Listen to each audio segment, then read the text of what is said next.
But first tonight, we finally have some clarity on who investigators believe sent fake letters to Oklahoma schools back in 2024, impersonating then State Superintendent Ryan Walters. News 4's Spencer Humphrey is here with what he's uncovered. Spencer, what in the world's going on here? Yeah, Kevin, you may remember those fake letters impersonating Walters went out to Oklahoma school districts not long after Walters, then state superintendent, began pushing schools to include Bibles in lessons. His office accused a billionaire activist of being behind it. Well, we now know that's not who investigators believe it was.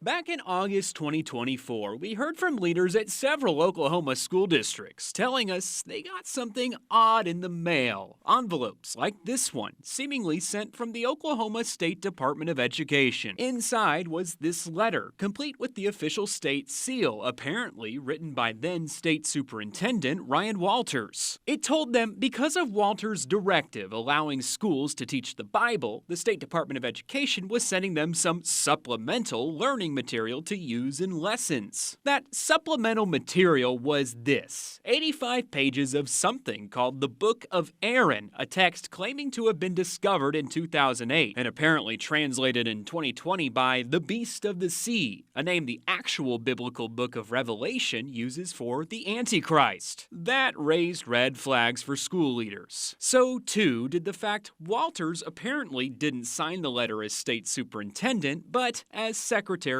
of Education, a title he no longer held. Sure enough, Walters confirmed he didn't send that letter. Fast forward to this past November, the OSBI asked a judge to sign off on this warrant, claiming they found who actually sent the letters and wanted to see his phone. It says OSBI investigators ran fingerprints on one of the envelopes and they matched to a Massachusetts man in the FBI's database. It also says data from license plate readers shows the man's truck traveled from Massachusetts to Nichols Hills in August 2024, even pinging him near a local post office. There are plenty of ways to find someone if you need to or want to, whether it is license plate readers, surveillance cameras.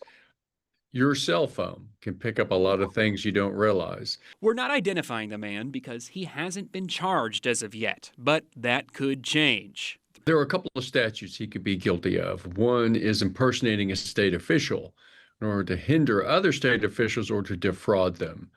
The other one is forgery because he used a state seal on those letters. In 2024, OSDE's then spokesperson ignored News 4's questions about this, but did claim to State Impact Oklahoma without citing evidence that whoever sent the letters was backed by investor and philanthropist George Soros. But the court documents we found make no mention of Soros and suggest the Massachusetts man did this alone.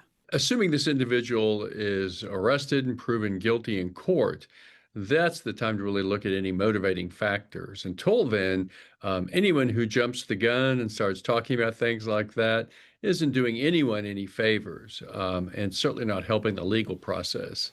Now, we did reach out to now former State Superintendent Ryan Walters to get his thoughts on these developments, but we did not hear back.